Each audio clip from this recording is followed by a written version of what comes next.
నమస్తే, నా పేరు Shivaji. Welcome to our channel. Pawan Kalyan గారు పిఠాపురం నియోజకవర్గంలో గత నెలలో నిర్వహించినటువంటి బహిరంగ సభలో ఆయన నాకు 100 రోజులు ఇవ్వండి, మత్స్యకారుల సమస్యలు ఏవైతే ఉన్నాయో వాటిని ఖచ్చితంగా తీరుస్తాను, సో నాకు టైం ఇవ్వండి అని చెప్పి మాట ఇచ్చి వచ్చారు. ఆ మాటకు కట్టుబడి మత్స్యకారుల జీవనోపాధికి భద్రత మరియు భరోసా కల్పించడమే కూటమి ప్రభుత్వం యొక్క లక్ష్యం అని చెప్పి ఆయన మార్గదర్శకాలను అయితే రెడీ చేశారు. ఆ మార్గదర్శకాలు రెడీ అయింది. సో తొందరలో దాన్ని ప్రకటించబోతున్నారు. మత్స్యకారుల జీవనోపాధికి మార్గసూచి సిద్ధం. 200 నాటికన్ మైళ్ళ వరకు వేటకు అవకాశం. ఇప్పుడు ఉన్నటువంటి రూల్స్ ప్రకారము 12 నాటికన్ మైళ్ళ వరకే వేటకు వెళ్ళేటువంటి అవకాశం ఉంది. కానీ కేంద్ర ప్రభుత్వం సడలించినటువంటి రూల్స్ అండ్ రెగ్యులేషన్స్లో 200 నాటికన్ మైళ్ళ వరకు వేటకు వెళ్ళేటువంటి అవకాశం మత్స్యకారులకు ఉంది. 200 నాటికన్ మైళ్ళ వరకు వెళ్తే ఉపయోగం ఏంటంటే డీప్ సీ ఫిషింగ్ అంటారు దాన్ని. అక్కడ టీనా ఫిష్ దొరుకుతుంది, దానికి మార్కెట్లో మంచి ధర పలుకుతుంది. కాబట్టి మత్స్యకారులకు భరోసా ఉంటుందనేటువంటి ఉద్దేశంతో 200 నాటికన్ మైళ్ళ వరకు వేటకు అవకాశం ఇవ్వనున్నారు. కేంద్రం నిర్ణయంతో మరింత మేలు. స్పీడ్ బోటింగ్, స్కూబా డైవింగ్ లో శిక్షణ ఇప్పిస్తాం. ఉప ముఖ్యమంత్రి పవన్ కళ్యాణ్. మత్స్యకారుల జీవనోపాధికి భద్రత, భరోసా కల్పించడమే కూటమి ప్రభుత్వం లక్ష్యం. కాకినాడ జిల్లాలో మత్స్యకారులకు ఇచ్చిన హామీ మేరకు 100 రోజుల ప్రణాళిక అమలుకు మార్గసూచి తుది దశకు చేరింది. తీరంలో అంతరించిపోతున్న మత్స్య సంపద పెంపుతో పాటు ప్రత్యామ్నాయ ఆదాయ మార్గాలపైన దృష్టి సారించాం. Visakha central marine fisheries research institute మత్స్యశాఖ సూచనల మేరకు రూపొందించిన ప్రణాళిక అమలుకు ఏర్పాట్లు చేస్తున్నామని ఉప ముఖ్యమంత్రి పవన్ కళ్యాణ్ శుక్రవారం ఒక ప్రకటనలో పేర్కొన్నారు. కేంద్రం ఉప్పాడ తీర ప్రాంత రక్షణకు 2 కోట్లతో ప్రత్యేక చర్యలు చేపడుతుందని, 100 రోజుల ప్రణాళికలో భాగంగా వేట నైపుణ్యాన్ని పెంచడం, ప్రత్యేక రీఫ్ల ఏర్పాటు తదితర అంశాలపై మత్స్యకారులకు అవగాహన కల్పిస్తామని ఆయన చెప్పారు. మత్స్యకార దినోత్సవ శుభాకాంక్షలు తెలియజేస్తూ పవన్ కళ్యాణ్ వెల్లడించిన అంశాలు ఇలా ఉన్నాయి. ఇక్కడ చూడండి, కూటమి ప్రభుత్వం మత్స్యకారులకు ఏ విధంగా అండగా ఉండబోతుంది. సముద్రంలో చేపల సంఖ్యను పెంపొందించే చర్యలో భాగంగా తొలిసారిగా ఉప్పాడ, కాకినాడ తీర ప్రాంతాల్లో 50,000 పండుగప్పలను సముద్రంలో విడిచిపెట్టాం.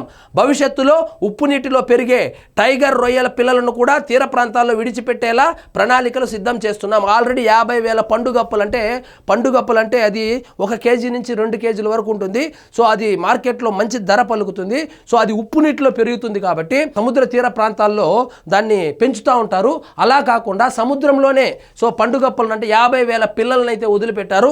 అవి ఉత్పత్తి అయ్యి మత్స్యకారులకు భరోసా కల్పించడము, ఆర్థిక భద్రత కల్పించడము, వాళ్లకు వేటకెళ్ళినప్పుడు గిట్టుబాటు కలిగేలాగా చేపించడానికి మొత్తానికి పండుగప్పలను అయితే వదిలారు. మత్స్యకారులు ఇప్పటి వరకు 12 నాటికన్ మైళ్ళ దూరం వరకే వేటాడే అవకాశం ఉంది. ఇటీవల కేంద్రం ఈ పరిధిని 200 నాటికన్ మైళ్ళకు పెంచింది. దీనివల్ల మంచి ధర లభించే ట్యూనా చేపలు దొరుకుతాయి.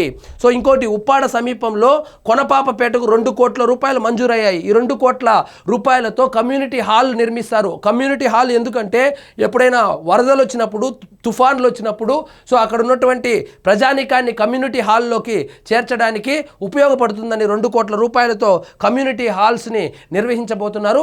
ఆ కమ్యూనిటీ హాల్స్కి RO ప్లాంట్, రక్షిత మంచినీటిని సరఫరాను కూడా ఇవ్వబోతున్నారు. అదేవిధంగా ఎండు చేపలను ఎండబెట్టుకోవడానికి ప్లాట్ఫామ్లు కూడా తయారు చేయబోతున్నారు. ప్రత్యామ్నాయ ఆదాయ వనరుల కోసం కేరళ తరహాలో తీర ప్రాంత పర్యటన అభివృద్ధికి ప్రణాళికలు రూపొందించాం. స్పీడ్ బోటింగ్, స్కూబా డైవింగ్ వంటి జల క్రీడల్లో మత్స్యకార యువతకు శిక్షణ ఇప్పిస్తాం. కాకినాడ నుంచి మత్స్యకారులను కేరళకు తీసుకెళ్లి అక్కడ ఎకో టూరిజం కేంద్రాల వద్ద శిక్షణ ఇప్పిస్తాం. చెన్నై హార్బర్ వద్ద తిరుపత్రియూర్, కుప్పం తీరంలో విజయవంతంగా నిర్వహిస్తున్న కృత్రిమ రీఫ్ కల్చర్ సందర్శనకు ఏర్పాట్లు చేస్తున్నాం. 1500 చదరపు మీటర్ల విస్తీర్ణంలో టన్ను సామర్థ్యంలో ఉన్న కృత్రిమ రీఫ్లు సముద్రంలో ఉంచడం వల్ల 300 రకాల సముద్ర జీవులను ఆకర్షించే అవకాశం ఉంది. అందులో 50 రకాలు వాణిజ్య విలువలు ఉన్న చేపలు ఉంటాయి. ఈ కల్చర్ వల్ల 2 ఏళ్లలో మత్స్యకారులకు 2 కోట్ల ఆదాయం సమకూరుతుంది. డిసెంబర్ 2వ వారంలో ఉప్పాడ, కాకినాడ తీర ప్రాంత మత్స్యకారులను తమిళనాడు మరియు కేరళకు పంపించేటువంటి ఏర్పాట్లు చేస్తున్నాం. మొత్తానికి ఆయన పిఠాపురంలో ఆయన ఏమైతే హామీ ఇచ్చాడో 100 రోజులు టైం ఇవ్వమని చెప్పి దానికి సంబంధించి మార్గదర్శకాలు అయితే రెడీ అయింది. త్వరలో ఇంప్లిమెంటేషన్ కూడా చేయబోతున్నారు.